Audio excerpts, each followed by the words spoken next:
Is terrorism getting worse, getting more deadly? The answer is yes and no.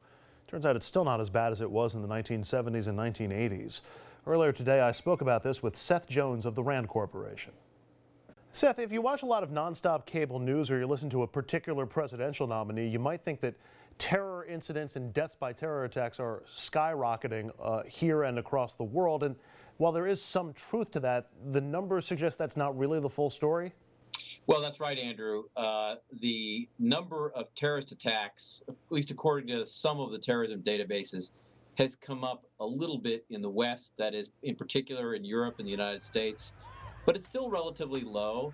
And it's also relatively low compared to some past periods. It was high at various points in the Cold War in the 1960s and 70s, for example. So you got to look at the data. I think the big picture is there's a lot less terrorism than I think than what has existed historically, and I think that should make people probably a little less concerned about the current threat environment.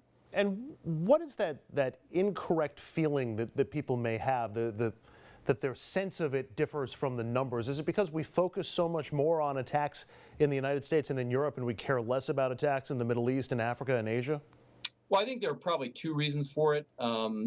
What makes it a little different now than what we've seen in past years. One is that the attacks are targeting public locations. Some of the terrorist attacks, even in the past in the U.S., were specific assassinations that went on with sort of Puerto Rican nationalist groups, or in North America and Canada, the Quebec separatists. Now, some of the targeted plots are against very public locations, nightclubs, on the street, at workplace, and that does make people feel vulnerable.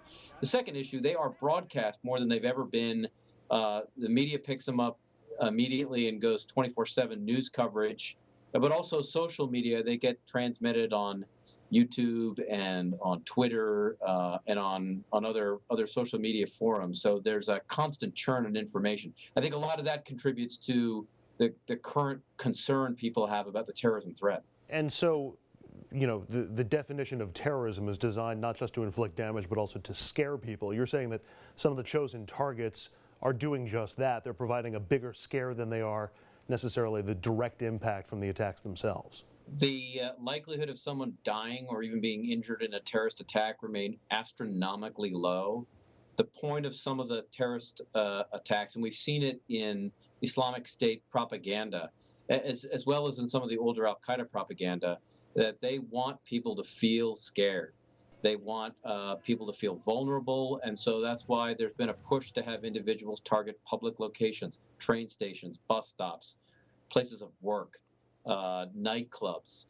And that has a psychological impact, because the message that people will often take from that is that they're vulnerable anywhere they go. There's a randomness to that kind of attack. And so that's in part, that's the rationale for conducting an attack like that, and that's been the impact.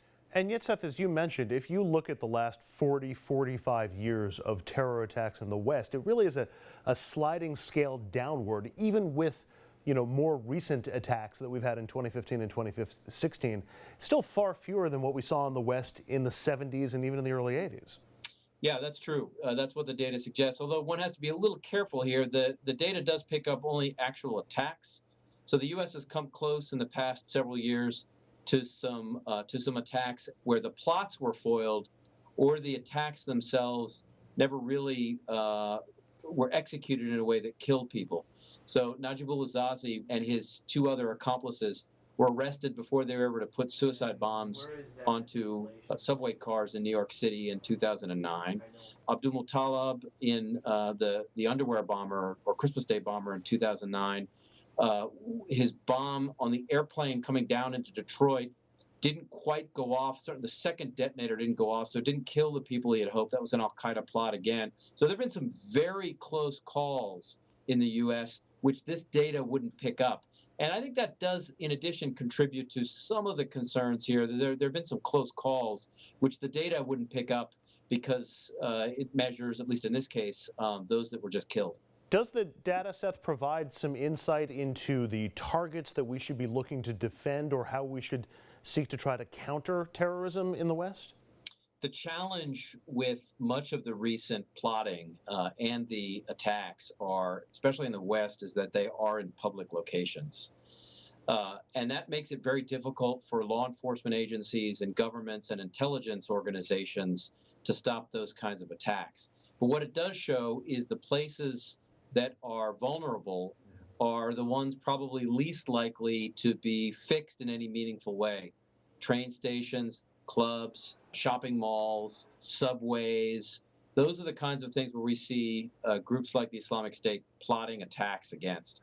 Now, there are some things you can do, and there have been some things at major events. You could put more barriers and put more law enforcement officials, put more intelligence assets into monitoring potential threats, but they're really hard to fix. So I think the better issue is to start recognizing that we do live in an age where the terrorism threat is low, but it is possible.